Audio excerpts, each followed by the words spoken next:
Daniel Brooks walked into the council chambers with a heavy feeling in his chest. He had been the human ambassador for 8 years now.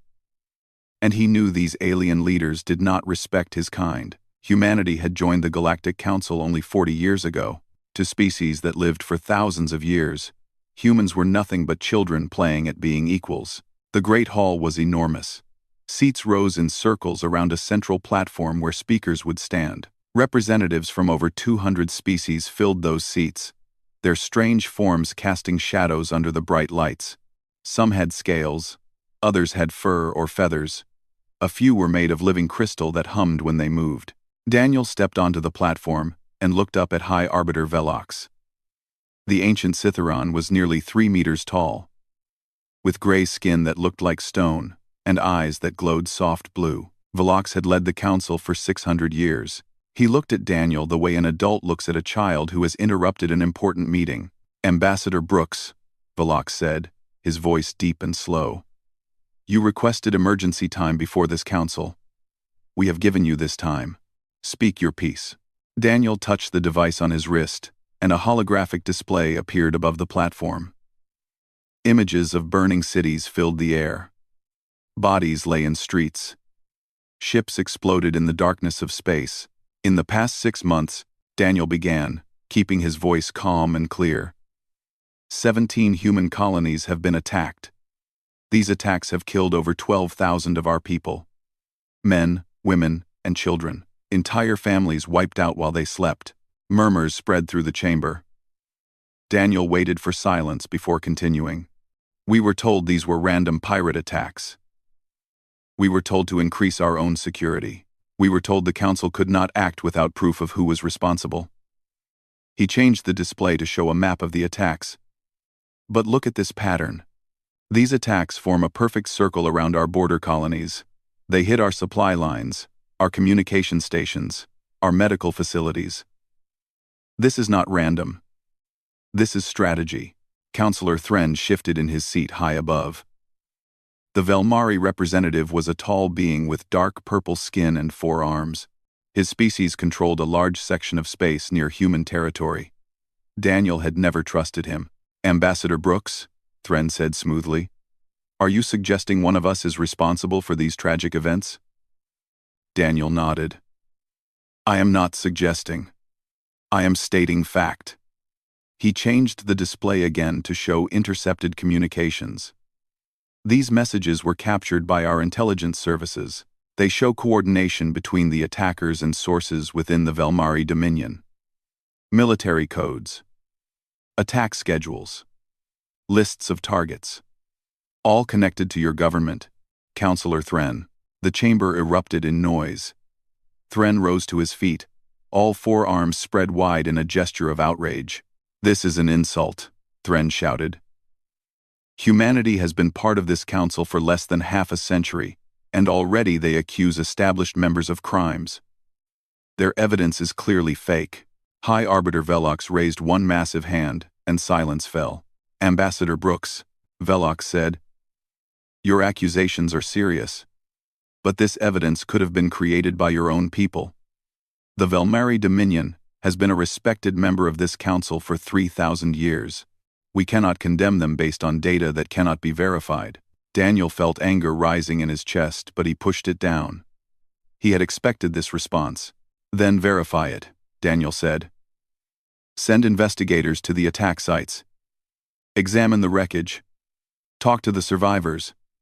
The truth is there for anyone willing to look." 8. Velox shook his head slowly. "The Council does not have resources to investigate every claim of wrongdoing.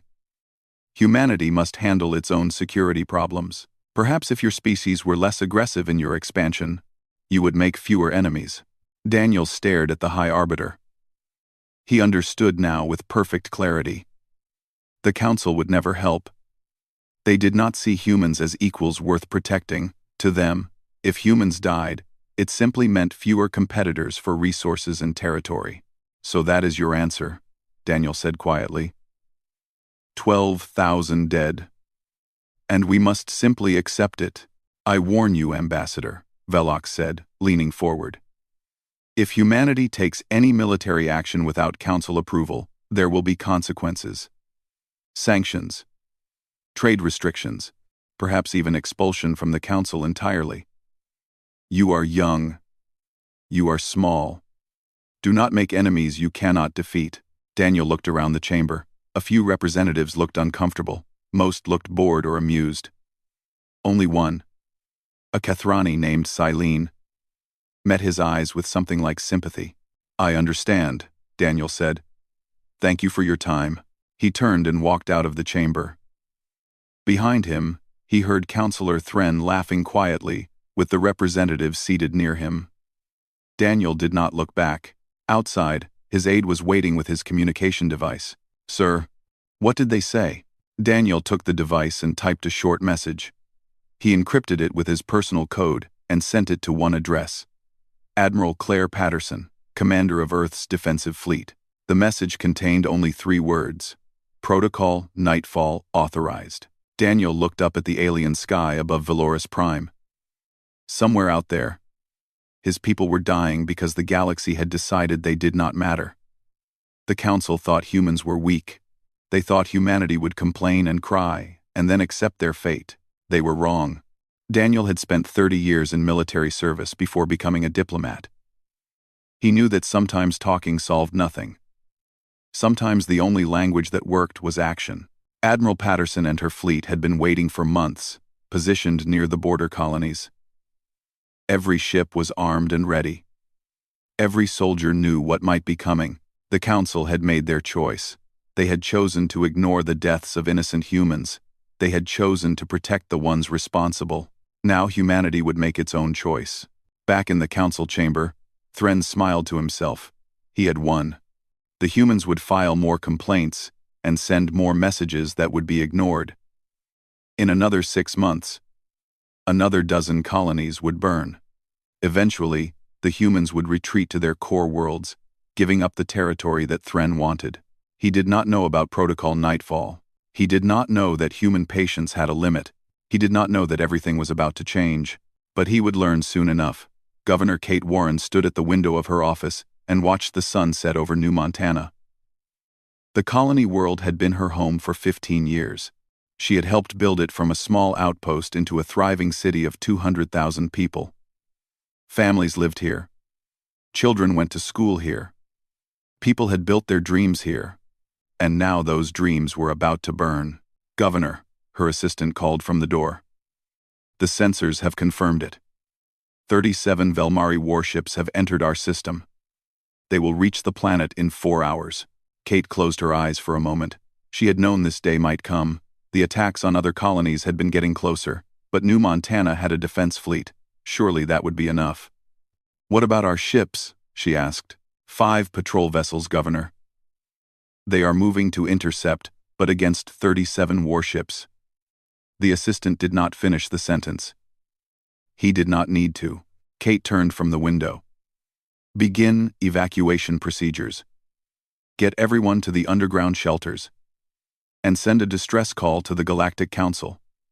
Maybe this time, they will listen. She did not believe they would. But she had to try. 3 hours later, the Velmari fleet appeared in the night sky like angry stars. Kate watched from the command center as her 5 brave patrol vessels moved to defend their home. The battle lasted 11 minutes. All 5 ships were destroyed. 231 defenders died in the darkness above their own world. Then the bombardment began. Fire rained from the sky. Entire districts vanished in explosions of light and heat. The shields over the government sector held for nearly an hour before they failed. Kate felt the building shake as bombs struck nearby. Any response from the council? She asked.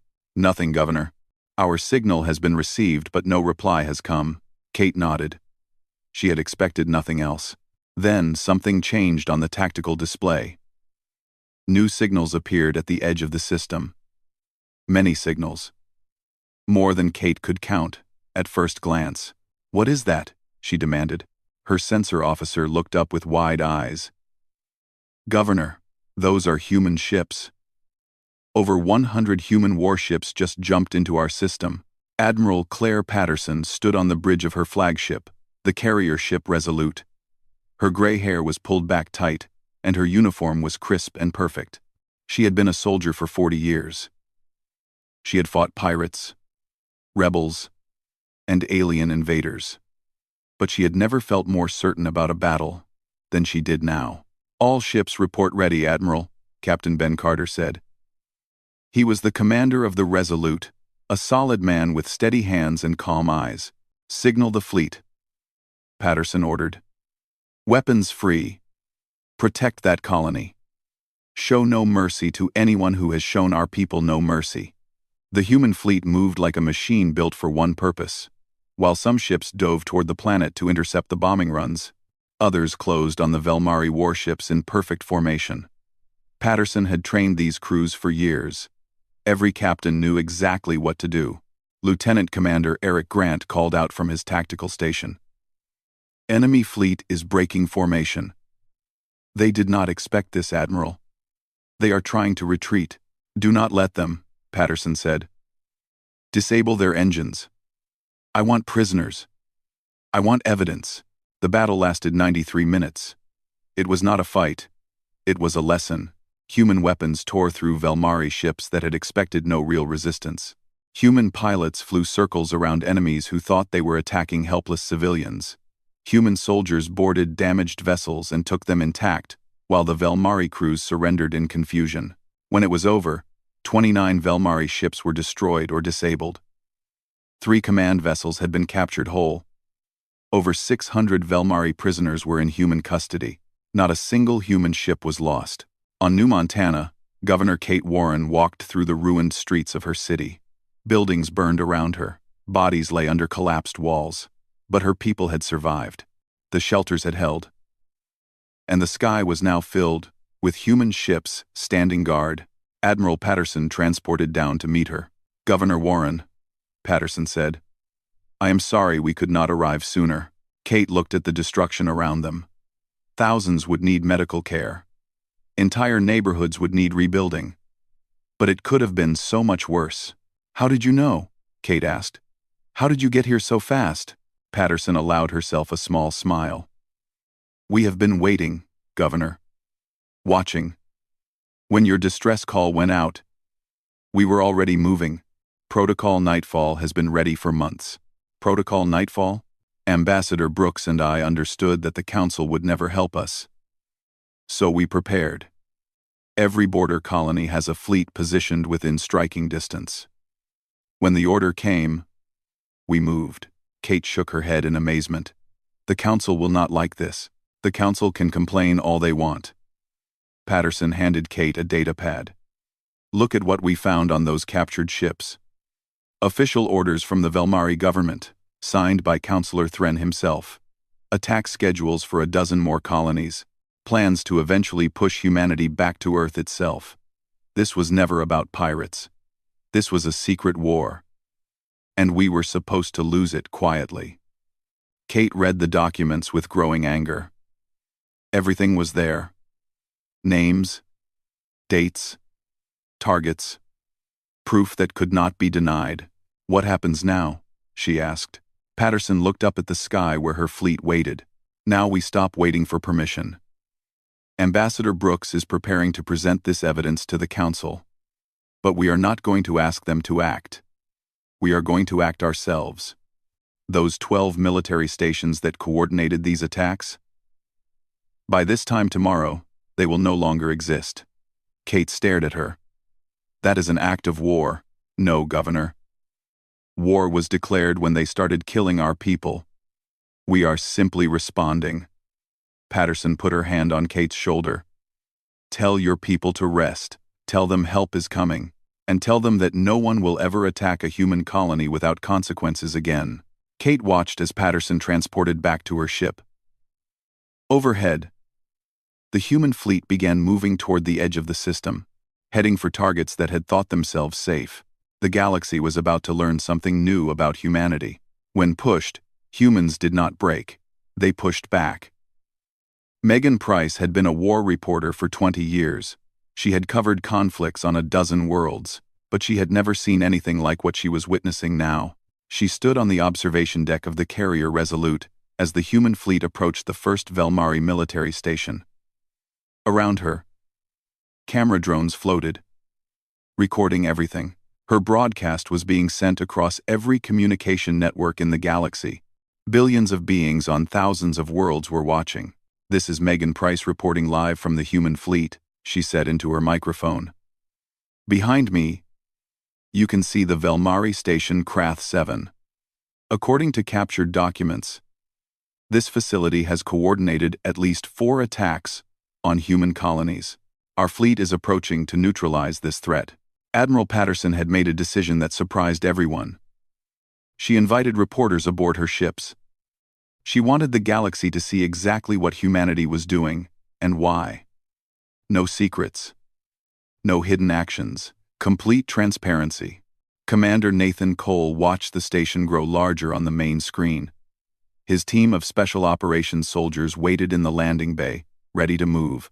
"Remember the mission," Cole told his people. "We secure evidence. We rescue any human prisoners. We destroy military equipment, but no civilian casualties. Any Velmari who surrenders lives. We are not murderers. We are soldiers." His team nodded. They understood. This was not about revenge. This was about justice. The attack began at exactly midnight station time. Human ships surrounded the facility, cutting off any escape. When the station commander tried to send a distress call, he found that his communications were blocked. Cole and his team breached the station through 3 entry points. They moved fast and quiet through metal corridors. Any soldier who raised a weapon was put down. Any soldier who dropped their weapon was restrained and left alive. In the control center, Cole found what he was looking for. Data storage units filled with records of every attack order, every target selection, every death they had caused. He also found something else. "Admiral Patterson," Cole reported through his communicator. "We have 47 human prisoners here. They look like they have been here for months. Some of them are in bad condition." Patterson's voice came back immediately. "Get them out. Medical teams are standing by." Cole looked at the prisoners. Men and women who had been taken from their homes and held in small cells. Some bore marks of torture. All of them had the empty eyes of people who had given up hope. "You are going home," Cole told them. "All of you. Today." One woman started crying. She could not believe it was real. Across the galaxy, viewers watched as human soldiers carried their rescued people to safety. They saw the evidence being collected. They saw Velmari soldiers being treated with fairness, despite what their government had done. Within 6 hours, all 12 Velmari military stations had been neutralized. 219 human prisoners had been freed. Mountains of evidence had been secured, and not a single civilian had been harmed. Megan Price broadcast the final report from the ruins of the last station. "Humanity has sent a message tonight. That message is simple. Attack us, and we will find you. Hurt our people, and we will stop you. But we will do it with honor. We will do it with proof. And we will do it in the light where everyone can see." On Valoris Prime, the Galactic Council assembled in emergency session. High Arbiter Velox looked older than he ever had, as he called the meeting to order. "Humanity has committed acts of aggression against a council member," Velox announced. "They have attacked sovereign Velmari territory without authorization. Ambassador Brooks, explain yourself." Daniel Brooks stood at the central platform once again. But this time, everything was different. This time, the galaxy had seen the truth. "With respect, High Arbiter, I do not need to explain anything," Daniel said calmly. "My people have done nothing wrong. We defended ourselves against those who were killing us. We have evidence that proves Councillor Thren and the Velmari government planned and executed attacks on human civilians." He activated his display. Documents filled the air. Attack orders with official seals. Communications between Thren and military commanders. Video recordings of Velmari officers discussing which human colony to hit next. The chamber fell silent. "This evidence was recovered from Velmari military stations," Daniel continued. "The same stations that held our people prisoner. The same stations that sent ships to burn our homes. Councillor Thren, do you deny this?" All eyes turned to Thren. The Velmari representative stood slowly. His face showed no emotion, but his 4 hands were shaking. "This is clearly false evidence created by human hackers," Thren said. But his voice was weak. A new voice spoke from across the chamber. Ambassador Silene of the Kethrani Federation rose from her seat. "The evidence is not false," Silene said clearly. "The Kethrani Intelligence Service has independently verified it. Every document is authentic. Every recording is real. The Velmari Dominion has been conducting a secret war against humanity with the goal of taking their territory." Gasps spread through the chamber. Silene continued, "Furthermore, I must inform this council that the Kethrani Federation officially supports humanity's actions. They did what we should have done. They protected their people when we refused to help them." Thren began moving toward the exit. Council security stopped him. "Counselor Thren," Velok said heavily, "you will remain for questioning." Daniel watched as Thren was led away. Then he turned to face the full council. "We did not want this," Daniel said. "We asked for help. We begged for justice. We were ignored. So we found justice ourselves. Humanity will not apologize for surviving. We will not apologize for fighting back. We will only ask one question. Will this council finally do the right thing?" Velok sat in silence for a long moment. For the first time in 600 years, he did not know what to say. The humans had changed everything. And there was no going back. The Great Hall of Judgment on Valoris Prime had not been used in over 200 years. It was built for moments when the fate of entire species hung in the balance. Now it was filled with representatives from across the galaxy, all waiting to see how this trial would end. Lisa Morgan stood at the advocate's platform, her notes organized perfectly before her. She had spent 30 years as a lawyer before joining the diplomatic service. Every case she had won had prepared her for this moment. Across from her stood the Velmari defense team, a group of their finest legal minds. They looked confident. They had been winning cases in this hall for thousands of years. High Arbiter Velox presided over the tribunal from a raised platform.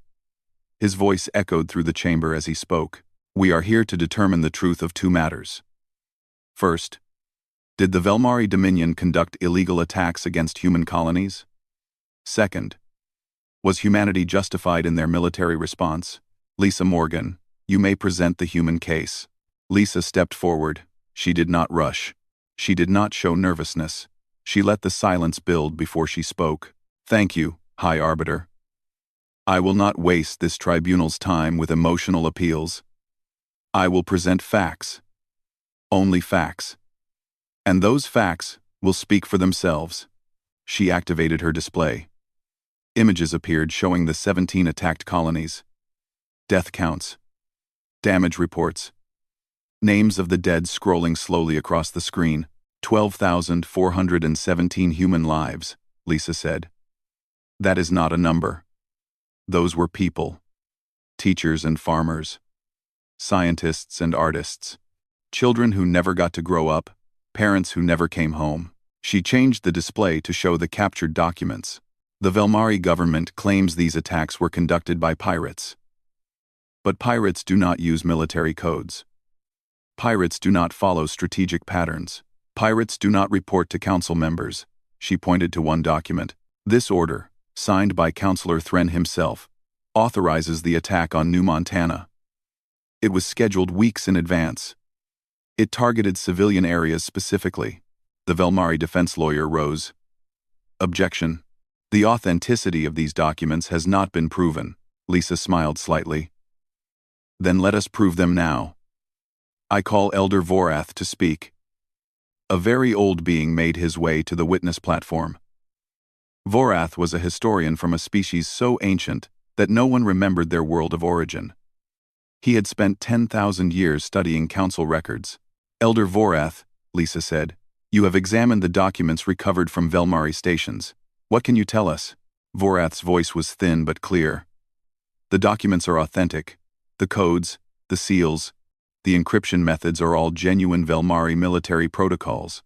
But that is not the most interesting thing I discovered." "What did you discover?" Vorath looked up at the council members. Many looked away from his gaze. This is not the first time such attacks have happened. In my research, I found records of similar campaigns against 14 other young species over the past 3,000 years. In each case, established council members conducted secret attacks to weaken newcomers. In each case, the council refused to investigate. In each case, the young species either surrendered territory or were destroyed entirely. Shock rippled through the chamber. Lisa let it settle before continuing. So humanity was not unique. We were simply the latest victims of a system designed to keep new species weak. Yes, Voreth said simply. That is exactly what my research shows. The Velmari defense team requested a recess. Their confidence was gone. When the tribunal resumed, Lisa called her final witness. Admiral Sorn of the Velmari military was brought in under guard. He had commanded the attack on New Montana. His own government had sentenced him to death for failing to destroy the colony. He had nothing left to lose. Admiral Sorn, Lisa said, tell this tribunal about your orders. Sorn spoke slowly, his voice heavy with defeat. I was ordered to eliminate New Montana completely. No survivors. The colony was growing too fast. Its shipyards were producing vessels that would eventually challenge Velmari control of the sector. Who gave these orders? Counselor Thren. He commanded the entire operation personally. Every attack on human colonies came from his office. He believed that if enough humans died, they would retreat to their home system and abandon their border territory. And what would happen to that territory? The Velmari Dominion would claim it. The resources, the planets, everything. It was always about expansion. About taking what humans had built. Lisa turned to face the tribunal. The defense claims humanity acted aggressively by striking Velmari military stations. But what choice did we have? We presented evidence to this council, and were told it was not enough. We asked for protection, and were told to handle our own problems.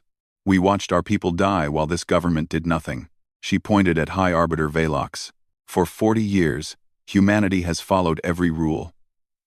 We paid our dues. We respected council authority, and in return, we were treated as lesser beings, whose lives did not matter. When we finally defended ourselves, we did so with precision and honor. We attacked only military targets. We killed only those who fought back. We rescued our prisoners and collected evidence so that this very tribunal could see the truth. Lisa paused and let her words hang in the air. Humanity did not start this war. We ended it. And we ask this tribunal to recognize that our actions were not aggression. They were survival. Ambassador Daniel Brooks rose from his seat. Every eye in the hall turned to him. Humanity joined this council believing in justice, he said. We believed that all species would be treated fairly. We were wrong. The system is broken. It protects the powerful and abandons the weak. But we will not be victims any longer. We will not apologize for living. And we will not accept a galaxy where our children can be killed without consequence. He looked directly at Velox. Judge us if you must. Punish us if you dare. But know this. Humanity will never again go quietly into the darkness. We will fight for our people. We will fight for justice. And we will win. Judge us if you won. And we will win. The tribunal deliberated for 6 hours. When they returned, the verdict was unanimous. The Velmari Dominion was guilty of crimes against humanity. Counselor Thren was sentenced to life imprisonment. Heavy sanctions were placed on Velmari military operations, and humanity's actions were declared justified self-defense. For the first time in 3,000 years, a young species had beaten the system. The galaxy would never be the same. 1 year had passed since the tribunal. The galaxy had changed in ways no one could have predicted. President Amy Sullivan stood before the cameras in the United Earth Government headquarters. Behind her, flags of all human nations hung alongside the blue banner of United Humanity. She had been elected 6 months ago, on a simple promise. Never again. Citizens of Earth and all human colonies, she began. 1 year ago, we faced extinction.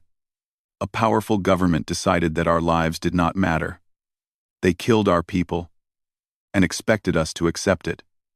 They were wrong. She paused and looked directly into the cameras. Today, I am proud to announce the formal establishment of the Human Kathrani Alliance. 7 species have joined us in creating a new path forward. We will protect each other. We will stand together against those who prey on the weak, and we will build a better future for all beings who believe in justice. Across the galaxy, billions watched her speech. On Kathrani worlds, crowds celebrated in the streets. On planets that had suffered under Council neglect, hope stirred for the first time in centuries. Fleet Admiral Chris Turner stood on the bridge of his new flagship, watching the broadcast with his crew. The human fleet had grown in the past year. New ships were being built every month. New soldiers were being trained every day, not because humanity wanted war, but because they would never be caught unprepared again. Admiral, his communications officer said, the Kathrani fleet has arrived at the rendezvous point. All 7 Alliance members have sent ships as promised. Turner nodded with satisfaction. Signal our allies. Tell them welcome to the family. On Valoris Prime, the Galactic Council chamber felt emptier than before. 7 species had officially left to join the new alliance. Dozens more were considering it. High Arbiter Velox had been forced into retirement, replaced by a rotating council of representatives from different species. Among them was Counselor Myra, a young Celthian who had risen quickly through her government. She was barely 200 years old, considered almost childlike by the ancient powers. But she represented something new, a generation that had grown up watching the old ways fail. Myra requested a private meeting with Ambassador Daniel Brooks. They met in a small room overlooking the council gardens. Ambassador Brooks, Myra said, I want you to know that not everyone on the council supported what happened to your people. Many of us were horrified when the truth came out. Daniel studied her carefully. He had learned to be cautious about trusting council members. Words are easy, he said. The question is what you will do now. Myra nodded. That is why I asked to meet you. The council has voted to offer you the position of High Arbiter.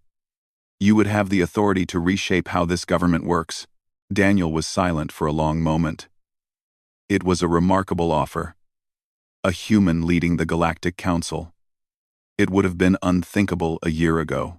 I am honored, he said finally. But I must decline. Myra looked surprised. May I ask why? Because humanity did not fight for power. We fought for survival and justice. If I take that position, it sends the wrong message. It suggests we wanted to rule all along. That is not who we are. Daniel walked to the window and looked out at the alien gardens. Our role should be to help build a better system, not to control the old one. Then what would you suggest? Daniel turned back to face her. Reform the council. Create real protections for young species. Establish investigation teams that actually investigate. Make sure no government can ever do what the Velmari did without facing immediate consequences.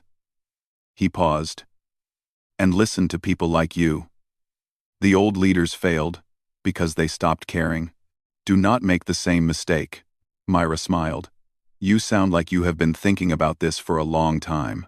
I have thought about nothing else since 12,000 of my people died, while the galaxy watched and did nothing.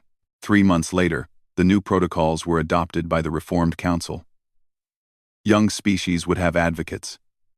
Accusations of violence would be investigated immediately. Any government found attacking civilians would face automatic sanctions from the entire council. It was not perfect. Nothing ever was. But it was better than what had come before. Admiral Claire Patterson retired from active service and traveled to New Montana. Governor Kate Warren met her at the spaceport. I hear the rebuilding is almost complete, Patterson said, as they walked through the city. Kate nodded. Faster than anyone expected. People came from colonies all over human space to help. We will be bigger than before. She pointed to a hill overlooking the city center. That is where we are building the memorial. They walked up the hill together. A simple stone structure stood at the top, still under construction. Names were being carved into the walls, names of everyone who had died in the attacks. I think about them every day, Patterson admitted. wondering if I could have moved faster, if I could have saved more. I think about them every day. Kate put her hand on the older woman's shoulder. You saved everyone who could be saved. You gave us a chance to rebuild. That is all anyone could ask. Patterson nodded slowly. I heard Daniel turn down the High Arbiter position. He did, said humanity should not reach for power, just for justice. Kate smiled. That is why people trust him. On Earth, Daniel Brooks sat in his small apartment, looking up at the night sky. He had been offered promotions, awards, and honors of every kind. He had declined them all. He did not want to be famous. He wanted to be useful. His communication device chimed, a message from Counselor Myra. The first investigation team has been assembled. 4 young species and 3 established ones working together. They are already looking into rumors of unfair treatment along the outer rim. Thank you for believing this could work. Daniel typed a simple reply. Thank you for making it work. The future is in your hands now. Use it well. He turned off the device and looked back at the stars. Somewhere out there, human colonies were growing. Human ships were patrolling. Human children were being born on worlds that had almost been taken from them. Humanity had been tested and they had not broken. They had faced extinction and they had survived. They had been told they did not matter, and they had proven that they did. Was it inevitable that humans would strike first? Perhaps. When every peaceful option has been denied, when every call for help has been ignored, what choice remains except action? The galaxy had learned a lesson about humanity that year. Humans would try diplomacy. They would try patience. They would try following rules, but when those things failed, when their people were dying and no one would help, humans would find another way, and that made them dangerous. That made them valuable, and that made them impossible to ignore. The stars continued to shine, as they always had. But among them now, humanity had claimed its place, not as the strongest species or the oldest, but as the ones who refused to give up, and that was enough.